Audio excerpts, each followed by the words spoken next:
साल था 1773। भारत में अंग्रेजों का व्यापार लगातार बढ़ रहा था, लेकिन उनके शासन में भ्रष्टाचार, लालच और अव्यवस्था भी बहुत बढ़ गई थी। इसका असर ब्रिटेन तक पहुंचा। ब्रिटिश संसद को लगा कि अब ईस्ट इंडिया कंपनी पर नियंत्रण जरूरी है, वरना भारत में उनका राज डगमगा जाएगा। बंगाल के गवर्नर वॉरेन हेस्टिंग्स और कंपनी के अधिकारियों पर भ्रष्टाचार और अन्याय के आरोप लग रहे थे।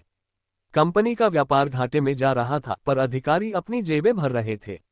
ब्रिटिश सरकार ने तय किया कि अब कंपनी की सत्ता पर सरकारी निगरानी जरूरी है। गवर्नर ऑफ बंगाल अब बना गवर्नर जनरल ऑफ बंगाल। ये भारत का सबसे ऊंचा ब्रिटिश अधिकारी बना। पहले गवर्नर जनरल वॉरेन हेस्टिंग्स को नियुक्त किया गया। गवर्नर जनरल की एक काउंसिल 4 सदस्यों की बनाई गई, ताकि कोई एक व्यक्ति मनमानी न कर सके। फैसले बहुमत से लिए जाएं। सुप्रीम कोर्ट की स्थापना 1774, कलकत्ता। पहली बार भारत में ब्रिटिश शैली का उच्च न्यायालय बना। इसका काम अंग्रेज अधिकारियों और ब्रिटिश नागरिकों पर मुकदमे चलाना था। मद्रास और बॉम्बे के गवर्नर बंगाल के गवर्नर जनरल के अधीन हुए, यानी पूरे भारत में पहली बार एक केंद्रीय प्रशासन का आरंभ हुआ।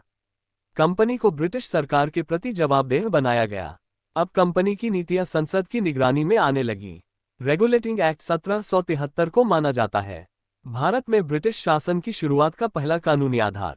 यही कानून आगे चलकर पिट्स इंडिया एक्ट 1784 और फिर ब्रिटिश गवर्नमेंट के सीधा नियंत्रण की नींव बना।